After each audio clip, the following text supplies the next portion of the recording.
Hello friends, कैसे हैं आप? आशा करती हूँ अच्छे होंगे। स्वागत है आपका अपने यूट्यूब चैनल में। आज हम लोग इस वीडियो में देखेंगे यूपी टेट लेवल फर्स्ट का 2 फरवरी 2016 में पूछे गए प्रश्न पेपर। इसमें कुल 150 प्रश्न हैं, तो वीडियो को अंत तक जरूर देखिएगा। तो चलिए देर न करते हुए वीडियो शुरू करते हैं। वीडियो शुरू करने से पहले मेरी आपसे एक रिक्वेस्ट है, यदि आप मेरे चैनल पर नए हैं तो चैनल को सब्सक्राइब करें, वीडियो पसंद आए तो लाइक करें, साथ ही दोस्तों के साथ शेयर करना ना भूलें। आज का हमारा पहला क्वेश्चन है, एक परिस्थिति में अर्जित ज्ञान का दूसरी परिस्थिति में उपयोग क्या कहलाता है? ऑप्शन 1 सीखने की विधियाँ, ऑप्शन 2 सीखने में स्थानांतरण, ऑप्शन 3 सीखने में पठार, ऑप्शन 4 सीखने में रुचि। फर्स्ट का आंसर है ऑप्शन 2 सीखने में स्थानांतरण। एक परिस्थिति में अर्जित ज्ञान का दूसरी परिस्थिति में उपयोग सीखने में स्थानांतरण कहलाता है। जैसे मान लीजिए कोई छात्र कक्षा में सीखता है 8 - 2 = 6। अब यदि छात्र घर जाकर फ्रिज में रखे फलों में से 2 फल निकाल देता है और उसको अब बताता है कि उसमें फ्रिज में 6 फल हैं, तो यह सीखने में स्थानांतरण है। नेक्स्ट क्वेश्चन नंबर 2, अनुभव द्वारा व्यवहार में परिवर्तन क्या कहलाता है? ऑप्शन 1 स्मृति, ऑप्शन 2 सीखना, ऑप्शन 3 प्रेरणा, ऑप्शन 4 चिंतन। टू का आंसर है ऑप्शन 2 सीखना। अनुभव द्वारा व्यवहार में परिवर्तन यह सीखना कहलाता है। नेक्स्ट क्वेश्चन नंबर 3, सांख्यिकी में वह रेखा चित्र जिसमें आवृत्तियों को स्तंभों द्वारा प्रदर्शित किया जाता है क्या कहलाता है? ऑप्शन 1 स्तंभाकृति, ऑप्शन 2 आवृत्ति बहुभुज, ऑप्शन 3 संचयी आवृत्ति, ऑप्शन 4 रेखा चित्र। 3 का आंसर है ऑप्शन 1 स्तंभाकृति। सांख्यिकी के अंतर्गत स्तंभाकृति रेखा चित्र आवृत्तियों को स्तंभों द्वारा प्रदर्शित करने का एक महत्वपूर्ण तरीका है। नेक्स्ट क्वेश्चन नंबर 4, विकास की किस अवस्था में बुद्धि का अधिकतम विकास होता है? ऑप्शन 1 बाल्यावस्था, ऑप्शन 2 शैशवावस्था, ऑप्शन 3 किशोरावस्था, ऑप्शन 4 प्रौढ़ावस्था। 4 का आंसर है ऑप्शन 3 किशोरावस्था। विकास की किशोरावस्था में वृद्धि का अधिकतम विकास होता है। नेक्स्ट क्वेश्चन नंबर 5, शिशु का अधिकांश व्यवहार किस पर आधारित होता है? ऑप्शन 1 मूल प्रवृत्ति पर, ऑप्शन 2 नैतिकता पर, ऑप्शन 3 वास्तविकता पर, ऑप्शन 4 ध्यान पर। 5 का आंसर है ऑप्शन 1 मूल प्रवृत्ति पर। शिशु का अधिकांश व्यवहार मूल प्रवृत्तियों पर आधारित होता है। नेक्स्ट क्वेश्चन नंबर 6, अंतर्दृष्टि अथवा सूझ द्वारा सीखने के सिद्धांत में कोहलर ने किस पर प्रयोग किया था? ऑप्शन 1 कुत्ते पर, ऑप्शन 2 वनमानुषों पर, ऑप्शन 3 बिल्ली पर, ऑप्शन 4 चूहों पर। 6 का आंसर है ऑप्शन 2 वनमानुषों पर। सूझ या अंतर्दृष्टि सिद्धांत का प्रतिपादन गेस्टाल्ट मनोवैज्ञानिकों द्वारा किया गया था। इनमें कोहलर ने अपने प्रयोग सुल्तान नामक एक वनमानुष पर किए थे। नेक्स्ट क्वेश्चन नंबर 7, यह आवश्यक नहीं है कि उच्च बुद्धि लब्धि वाले बच्चे डैश में भी उच्च होंगे। ऑप्शन 1 सृजनशीलता, ऑप्शन 2 अध्ययन, ऑप्शन 3 विश्लेषण करने में, ऑप्शन 4 अच्छे अंक प्राप्त करने में। 7 का आंसर है ऑप्शन 1 सृजनशीलता। सृजनशीलता का बुद्धि से गहरा संबंध है, किंतु यह आवश्यक नहीं है कि उच्च बुद्धि लब्धि वाले बच्चे सृजनशीलता में भी उच्च होंगे। नेक्स्ट क्वेश्चन नंबर 8, ध्यान को केंद्रित करने की आंतरिक दशा क्या कहलाती है? ऑप्शन 1 अवधि, ऑप्शन 2 नवीनता, ऑप्शन 3 रुचि, ऑप्शन 4 आकार। 8 का आंसर है ऑप्शन 3 रुचि। रुचि ध्यान को केंद्रित करने की आंतरिक दशा है। नेक्स्ट क्वेश्चन नंबर 9, निम्नलिखित में से किस विधि का उपयोग स्मृति के मापन के लिए नहीं किया जाता है? ऑप्शन 1 प्रत्यावाहन विधि, ऑप्शन 2 तार्किक विधि, ऑप्शन 3 पहचान विधि, ऑप्शन 4 पुनः सीखना विधि। 9 का आंसर है ऑप्शन 2 तार्किक विधि। तार्किक विधि को छोड़कर अन्य सभी स्मृति मापन की विधियां हैं। नेक्स्ट क्वेश्चन नंबर 10, प्रासंगिक अंतर्बोध परीक्षण TAT का विकास डैश द्वारा किया गया था? ऑप्शन 1 साइमंड, ऑप्शन 2 होल्ट्जमैन, ऑप्शन 3 मरे, ऑप्शन 4 ब्लैक।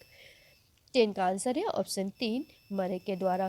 प्रारंभिक अंतर्बोध परीक्षण TAT का विकास मरे द्वारा किया गया था। इस परीक्षण में कुल 31 कार्ड होते हैं। इनमें से 30 कार्ड पर चित्र बने होते हैं तथा एक कार्ड सादा होता है। नेक्स्ट क्वेश्चन नंबर 11, मनोविज्ञान का शिक्षा के क्षेत्र में सबसे बड़ा योगदान है? ऑप्शन 1 विषय केंद्रित शिक्षा, ऑप्शन 2 शिक्षक केंद्रित शिक्षा, ऑप्शन 3 क्रिया केंद्रित शिक्षा, ऑप्शन 4 बाल केंद्रित शिक्षा। 11 का आंसर है ऑप्शन 4 बाल केंद्रित शिक्षा। मनोविज्ञान का शिक्षा के क्षेत्र में सबसे बड़ा योगदान है। नेक्स्ट क्वेश्चन नंबर 12, निम्नलिखित में से कौन सा वृद्धि और विकास के सिद्धांतों से संबंधित नहीं है? ऑप्शन 1 निरंतरता का सिद्धांत, ऑप्शन 2 वर्गीकरण का सिद्धांत, ऑप्शन 3 समन्वय का सिद्धांत, ऑप्शन 4 व्यक्तिगता का सिद्धांत। 12 का आंसर है ऑप्शन 2 वर्गीकरण का सिद्धांत। वर्गीकरण के सिद्धांत को छोड़कर अन्य सभी, निरंतरता का सिद्धांत, समन्वय का सिद्धांत तथा व्यक्तिगता का सिद्धांत, ये सभी वृद्धि और विकास से संबंधित सिद्धांत हैं। नेक्स्ट क्वेश्चन नंबर 13, कक्षा शिक्षण में पाठ प्रस्तावना सोपान सीखने के किस नियम पर आधारित है? ऑप्शन 1 प्रभाव का नियम, ऑप्शन 2 सादृश्यता का नियम, ऑप्शन 3 तत्परता का नियम, ऑप्शन 4 साहचर्य का नियम। 13 का आंसर है ऑप्शन 3 तत्परता का नियम। कक्षा शिक्षण में पाठ प्रस्तावना सोपान सीखने के तत्परता के नियम पर आधारित है। नेक्स्ट क्वेश्चन नंबर 14, संप्रत्यय निर्माण का प्रथम सोपान है? ऑप्शन 1 सामान्यीकरण, ऑप्शन 2 विभेदीकरण, ऑप्शन 3 प्रत्यक्षीकरण, ऑप्शन 4 पृथक्करण। 14 का आंसर है ऑप्शन 3 प्रत्यक्षीकरण। संप्रत्यय निर्माण में प्रथम सोपान प्रत्यक्षीकरण का होता है। संप्रत्यय निर्माण की प्रक्रिया बच्चों की आयु बढ़ने के साथ साथ बढ़ती है। नेक्स्ट क्वेश्चन नंबर 15, प्रेक्षणात्मक अधिगम संप्रत्यय किसके द्वारा दिया गया था? ऑप्शन 1 टॉलमैन के द्वारा, ऑप्शन 2 बंडूरा के द्वारा, ऑप्शन 3 थॉर्नडाइक के द्वारा, ऑप्शन 4 कोहलर के द्वारा। 15 का आंसर है ऑप्शन 2 बंडूरा के द्वारा। प्रेक्षणात्मक अधिगम संप्रत्यय बंडूरा के द्वारा दिया गया था। उन्होंने बालक के व्यवहारों की व्याख्या प्रेक्षणात्मक अधिगम के आधार पर की। नेक्स्ट क्वेश्चन नंबर 16, अधिगम में डैश ने प्रभाव का नियम दिया था? अर्थात अधिगम में किसने प्रभाव का नियम दिया था? ऑप्शन 1 पावलोव ने, ऑप्शन 2 स्किनर ने, ऑप्शन 3 वॉटसन ने, ऑप्शन 4 थॉर्नडाइक ने। 16 का आंसर है ऑप्शन 4 थॉर्नडाइक ने। अधिगम में थॉर्नडाइक द्वारा प्रभाव का नियम दिया गया था। इस नियमानुसार व्यक्ति किसी अनुक्रिया या कार्य को उसके प्रभाव के आधार पर सीखता है। नेक्स्ट क्वेश्चन नंबर 17, अवधान के आंतरिक अथवा व्यक्तिनिष्ठ निर्धारक है? ऑप्शन 1 रुचि, लक्ष्य, अभिवृत्ति, ऑप्शन 2 उद्दीपक, वस्तु, प्रवृत्ति, ऑप्शन 3 प्रकाश, ध्वनि, गंध, ऑप्शन 4 पुरस्कार, दंड, प्रोत्साहन। 17 का आंसर है ऑप्शन 1 रुचि, लक्ष्य, अभिवृद्धि अवधान के प्रमुख निर्धारक हैं। क्वेश्चन नंबर 18, बाल मनोविज्ञान का क्षेत्र है? ऑप्शन 1 केवल शैशवावस्था की विशेषताओं का अध्ययन, ऑप्शन 2 केवल गर्भावस्था की विशेषताओं का अध्ययन, ऑप्शन 3 केवल बाल्यावस्था की विशेषताओं का अध्ययन, ऑप्शन 4 गर्भावस्था से किशोरावस्था की विशेषताओं का अध्ययन। 18 का आंसर है ऑप्शन 4 गर्भावस्था से किशोरावस्था की विशेषताओं का अध्ययन ही बाल मनोविज्ञान का क्षेत्र है।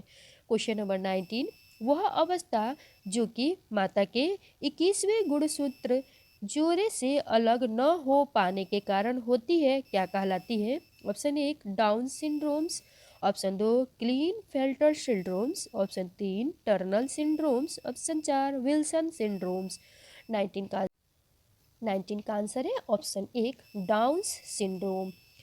डाउन सिंड्रोम अवस्था माता के 21वें गुणसूत्र जोड़े के अलग न हो पाने के कारण होती है।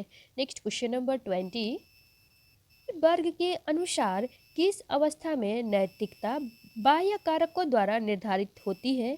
ऑप्शन 1 पूर्व पारंपरिक अवस्था, ऑप्शन 2 पारंपरिक अवस्था, ऑप्शन 3 पश्चात पारंपरिक अवस्था, ऑप्शन 4 इनमें से कोई नहीं। 20 का आंसर है ऑप्शन 1 पूर्व पारंपरिक अवस्था। कोहलर वर्ग द्वारा दिए गए नैतिक विकास सिद्धांत के प्रथम स्तर पूर्व पारंपरिक अवस्था पर बालकों की नैतिक तर्कणा दूसरों के मानकों अर्थात बाह्य कारकों द्वारा निर्धारित होती है। नेक्स्ट क्वेश्चन नंबर 21, निम्नलिखित में से कौन सा सही क्रम है? ऑप्शन 1 अंडाणु, शुक्राणु, ब्लास्टोसिस, युग्मनज, ऑप्शन 2 ब्लास्टोसिस्ट, अंडाणु, शुक्राणु, युग्मनज, ऑप्शन 3 ब्लास्टोसिस्ट, युग्मनज, अंडाणु, शुक्राणु, ऑप्शन 4 अंडाणु, शुक्राणु, युग्मनज, ब्लास्टोसिस्ट। 21 का आंसर है ऑप्शन 4 अंडाणु, शुक्राणु, युग्मनज, ब्लास्टोसिस्ट, यह सही क्रम है। नेक्स्ट क्वेश्चन नंबर 22, अंतर्मुखी, बहिर्मुखी तथा उभयमुखी व्यक्तित्व का वर्गीकरण किसके द्वारा किया गया? ऑप्शन ए क्रेचनर के द्वारा, ऑप्शन 2 यूंग के द्वारा, ऑप्शन 3 सेल्डन के द्वारा, ऑप्शन 4 स्प्रेंजर के द्वारा।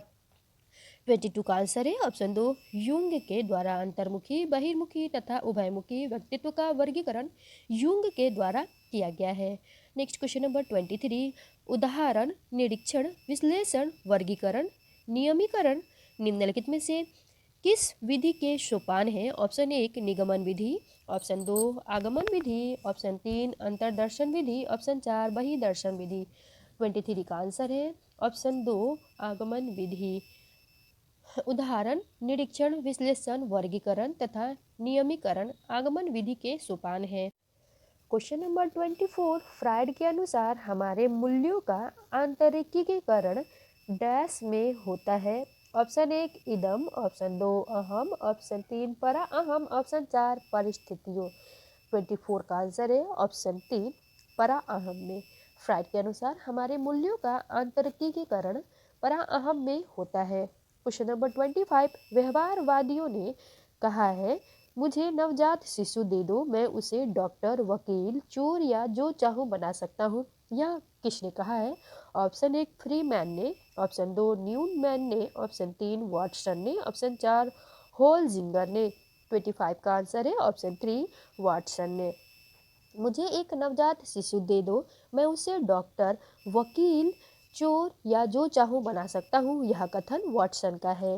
नेक्स्ट क्वेश्चन नंबर 26, ध्यान आकर्षित होने में डैश की प्रमुख भूमिका होती है? ऑप्शन 1 उद्दीपन की तीव्रता, ऑप्शन 2 उद्दीपन की उपादेयता, ऑप्शन 3 उद्दीपन की विश्वसनीयता, ऑप्शन 4 उद्दीपन की सक्रियता। 26 का आंसर है ऑप्शन 1 उद्दीपन की तीव्रता। ध्यान आकर्षित होने में उद्दीपन की तीव्रता की भूमिका महत्वपूर्ण होती है। क्वेश्चन नंबर 27, डैश छात्रों में रुचि उत्पन्न करने की कला है? ऑप्शन 1 शिक्षण, ऑप्शन 2 सहानुभूति, ऑप्शन 3 समदृष्टि, ऑप्शन 4 प्रेरणा। 27 का आंसर है ऑप्शन 4 प्रेरणा। प्रेरणा छात्रों में रुचि उत्पन्न करने की कला है। नेक्स्ट क्वेश्चन नंबर 28, फ्राइड के अनुसार ग्रहण किए या सीखे हुए तथ्यों को ध्यान करने या पुनः स्मरण करने की असफलता को विस्मरण कहते हैं। ऑप्शन 2 विस्मरण का अर्थ किसी समय प्रत्यय करने पर भी किसी पूर्व अनुभव का स्मरण करने या पहले की सीखी हुई क्रिया को करने की असफलता है। ऑप्शन 3 विस्मरण वह प्रवृत्ति है जिसके द्वारा दुखद अनुभवों को स्मृति से अलग कर दिया जाता है। ऑप्शन 4 उपरोक्त में से कोई नहीं। 28 का आंसर है ऑप्शन 4। फ्राइड के अनुसार विस्मरण वह प्रवृत्ति है जिसके द्वारा दुखद अनुभवों को स्मृति से अलग कर दिया जाता है। नेक्स्ट क्वेश्चन नंबर 29, SOR किसके द्वारा प्रस्तावित किया गया? Option 1 Watson, option 2 Koffka, option 3 Kohler, option 4 गेस्टाल्टवादी मनोवैज्ञानिकों ने। 29 का आंसर है ऑप्शन 1 वाटसन ने। SOR यह वाटसन के द्वारा प्रस्तावित है। नेक्स्ट क्वेश्चन नंबर 30, वह मापनी जिसमें अंतराल मापनी के समस्त गुण के साथ परम शून्य भी हो क्या कहलाती है? ऑप्शन 1 नामित मापनी, ऑप्शन 2 क्रम सूचक मापनी, ऑप्शन 3 अंतराल मापनी, ऑप्शन 4 अनुपात मापनी। 30 का आंसर है ऑप्शन 4 अनुपात मापनी। नेक्स्ट क्वेश्चन नंबर 31, वे 30 प्रश्न बाल मनोविज्ञान से थे।